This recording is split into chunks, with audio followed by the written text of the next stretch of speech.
राम राम. तर विषय असा आहे, डोक्यावर लयच ताण आल्यागत झाला होता. म्हटलं ताण कमी करायचा असेल तर गावाला जायला लागते. मग काय भरली बॅग. पाऊस येत होता म्हणून बॅगला घातला रेनकोट. म्हटलं चला बाहेर निघूया. रूमच्या बाहेर आलो, रूमला लॉक घातला, खाली निघालो. तर खाली आपल्या पार्किंगला आपली गाडी उभाच होती. गाडीला म्हटली इथेच का गावाला. तर म्हटली मी काय पावसा पाण्याचं येणार नाही, तुझं तूच जा बाबा. मग काय हेल्मेट घातलं, निघालो.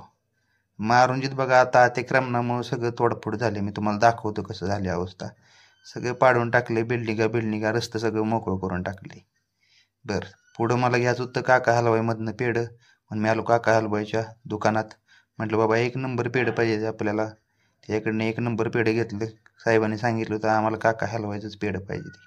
मग काय घेतलं पेढं, निघालो. हे कुठलं लोकेशन आहे जरा सांगा मला, मलाच कळलं नाही इतक्या दिवसात. आलो कंपनीच्या गेटवर. आपलं ड्युटी टाईम झालं होतं.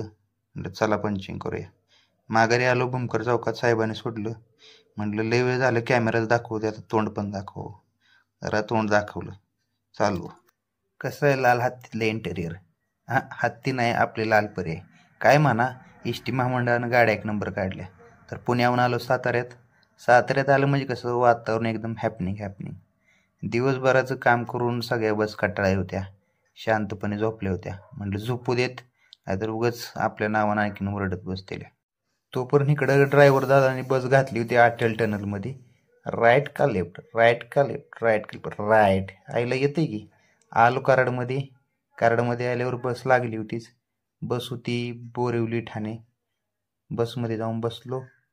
बसमध्ये घुसलो तसं या लाल काजव्याने स्वागत करायचं चालू केलं. आता ही लाल काजवं म्हणजे तुम्हाला आम्हाला माहिती असणं लय गरजेचं आहे. हे सुरक्षेच्या दृष्टीनं आपल्या एस टी महामंडळानं प्रत्येक बसला दिले. तर ह्याचा काय उपयोग होतो मला कमेंट बॉक्समध्ये नक्की सांगा. मी याच्यावरती एक डिटेल्स व्हिडिओ बनवणार आहे. तर असं करत करत आलो कडेगावमध्ये. स्टॉपला उतरणं बसनं मला बाय बाय केलं. म्हटलं बघा कसं आहे वातावरण एकदम हॅपनिंग हॅपनिंग. म्हटलं चला वडील येस तोपर्यंत चालत जाऊया. मग तडसर रोडला निघालो चालत. तोपर्यंत वडील आलं. वडिलांच्या गाडीवर बसलो, आलो तडसरमध्ये. तडसरमध्ये येऊन निघालो घराकडं. घरातनं पाया ठेवतोय ना ठेवतोय तोपर्यंत फौजीनं काढला माझ्यावर. का रे उशीर केला याला. म्हटलं मी नाही उशीर आलो, तुम्हीच लवकर जागा झालाय. काय करणार, ह्या माणसाचं डोळं माझ्यासाठी उघडच आहे. ते जोपर्यंत होतं तोपर्यंत, आणि आता नाही ते तेव्हा पण.